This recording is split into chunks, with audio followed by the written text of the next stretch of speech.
Olá, hoje com a ajuda do Cauã, meu aluno do 5º ano, nós vamos aprender a fazer um livrinho com mais páginas. Ele vai começar marcando as linhas, vai dobrar, fazer uma marcação em todas as linhas, na diagonal, ou melhor, na horizontal, na vertical. Então, ele vai marcar todas as linhas. Marcou as linhas direitinho, agora ele vai cortar as linhas pontilhadas de vermelho. Ele mostrou para vocês e quando vocês receberem o arquivo, vocês terão acesso e vocês vão poder orientar seus alunos da forma correta. Aí ele corta um lado, chegou na linha vermelha, ele vai parar. Ele corta o outro lado, ele virou a folha e cortou mais a linha vermelha. Vai virar novamente e vai cortar mais uma linha vermelha.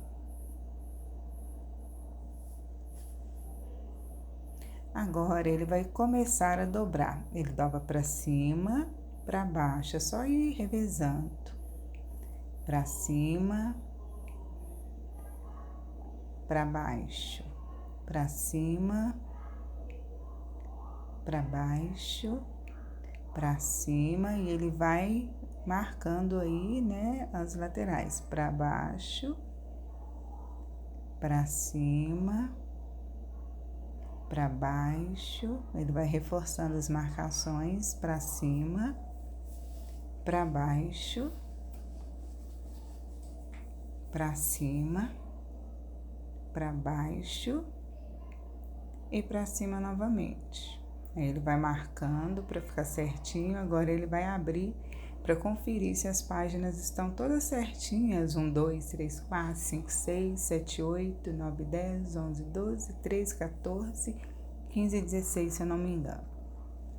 Agora ele vai passar do lado contrário, ele vai passar cola para estar prendendo aí essas páginas umas às outras. Aí a criança vai abrir, né, do lado branco e vai passar cola para estar firmando aí todas as marcações.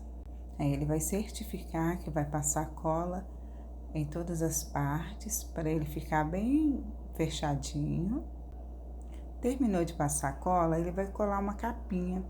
Essa capinha vai estar no arquivo também com a medida certinha que vocês vão colar. E depois a criança pode fazer a sua própria capa. Tem a capa do livrinho, mas ela pode fazer a sua própria capa também. Então, vocês têm duas opções. Fazer sem capa, com a capa que vai no arquivo, ou a criança fazer a capa dela. Eu sugiro colocar uma capa, né? Vai ficar mais bem acabado o livrinho. E assim ficou o nosso livrinho. Olha que lindo! E vocês terão acesso a temas variados. Espero que tenham gostado e compartilhem.